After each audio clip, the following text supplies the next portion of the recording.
This is part 2 of graphing polynomial functions. If you have not already, I would go back and watch part 1. In this video, you'll learn about local behavior, which is determined by the multiplicity of a zero, and turning points.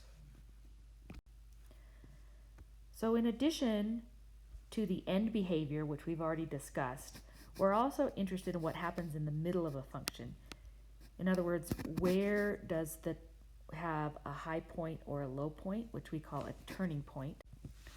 This is where the function values change from increasing to decreasing, or vice versa, decreasing to increasing. We're also interested in the intercepts, both x and y. A y-intercept is where the graph intersects the vertical axis,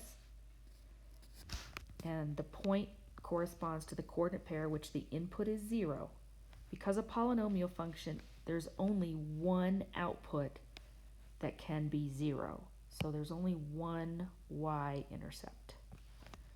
The x-intercepts occur at input values where the output value is 0, and it is possible to have more than one. For example, if we have a function that looks something like this, this particular function has 1, 2, 3 x-intercepts. It does have only one y-intercept. So let's see if we can determine the number of intercepts and the number of turning points of a polynomial. A polynomial of degree n, that's the degree of the leading term, will have at most n x-intercepts and n minus 1 turning points. So for example, if we have f of x equals 3x to the 7th minus 4x to the 5th plus 7x squared minus 4x plus 3. We know this is our leading term. We are going to have at most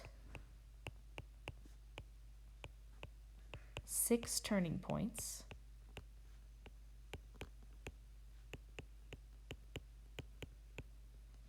and at most 7 zeros, or 7 x-intercepts.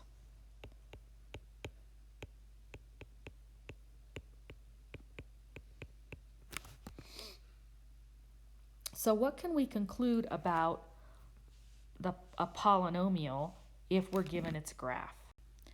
So if we're looking at this polynomial, for example, I notice several things. It has 2 x-intercepts,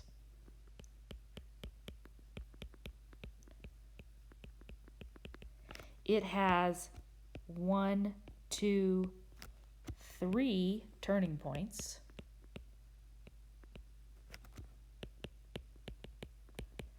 and because it's going up on both ends, it has to be an even degree with a positive coefficient.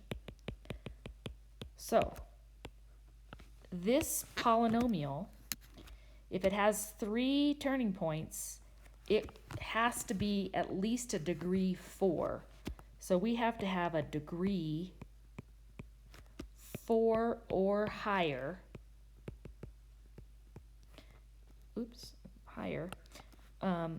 polynomial with even degree. Has to be even because of the end behavior. Even degree and positive lead coefficient.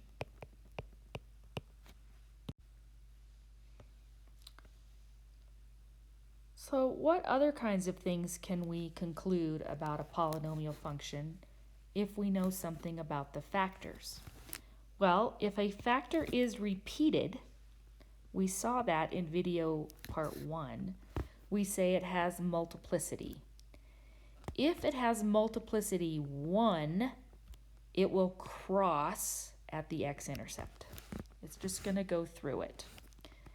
If a function has even multiplicity, the graph will only touch the x-axis, but not go through. So that might look something like this here, where it just kind of touches and then goes back up. And if it has odd multiplicity, but not 1, because we know 1 crosses, the graph will kind of wiggle through the axis at the x-intercept. So it might look something like this graph here, which you can see it crosses here, but at 0 it kind of wiggles through.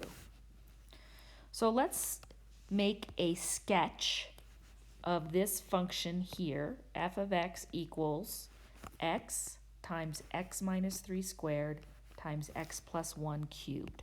And I'm going to start by writing down my zeros and their multiplicity. So we have, if we set this equal to 0, we get x equals 0 with multiplicity 1. So that means it's going to cross at 1. We notice here if we set x minus 3 equal to 0, we get x equals 3 with multiplicity 2, which means it's just going to touch. And our third one here, x plus 1 cubed, is going to give me negative 1 with multiplicity 3, which means it's going to wiggle. Now before we sketch this, let's also think about the degree of the polynomial. Well, I have 1, let me use a different color, 1, 2, 3, 4, 5, 6. So I have a degree 6, and it will be a positive coefficient. So my end behavior is going to be up and up. So here we go. Here's our graph.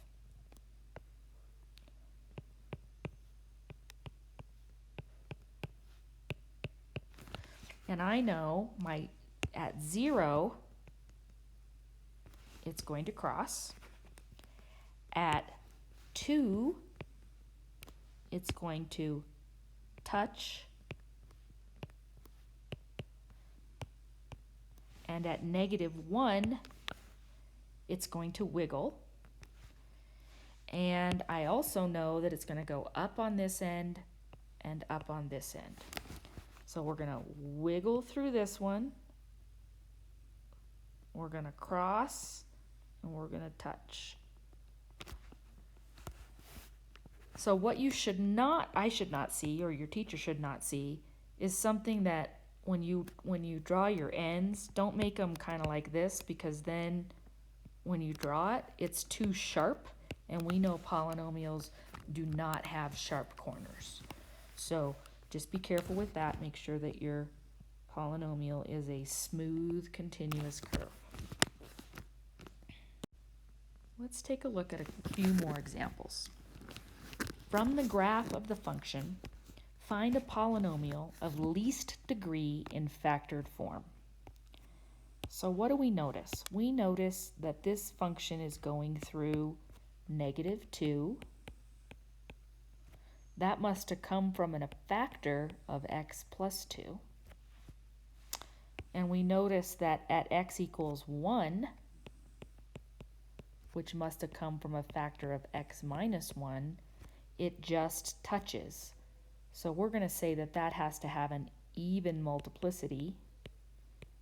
And since I want the least degree, I'm just going to call that 2.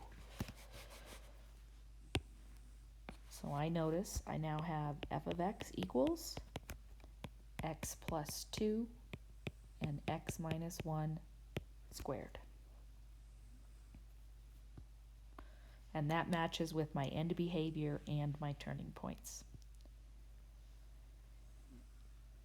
Find the equation of a polynomial that satisfies the following. It has to be degree 4. A root of multiplicity 2 at x equals 4. So that's going to be x minus 4 squared. A root of multiplicity 1 at x equals 1. so that's going to have to come from x minus 1. A root of multiplicity 1 at negative 2, so that's going to come from an x plus 2. And we want to make sure that our polynomial, f of x, goes through the point 0, 3. So I'm going to put some constant a here, and then I'm going to plug in our 0, and my result should be 3. So f of x should be 3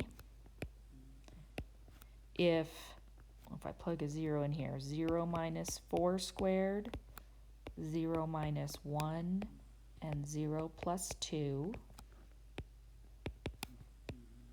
So this is 16, negative 1, and 2, which is negative 32. And then I'll divide by negative 32 to find my a value. And then I will get my final function, f of x equals negative 3/32 times x minus 4 squared, x minus 1, and x plus 2. So it definitely has that degree 4 because we have 1, 2, 3, 4 factors. That concludes part 2 of graphing polynomial functions.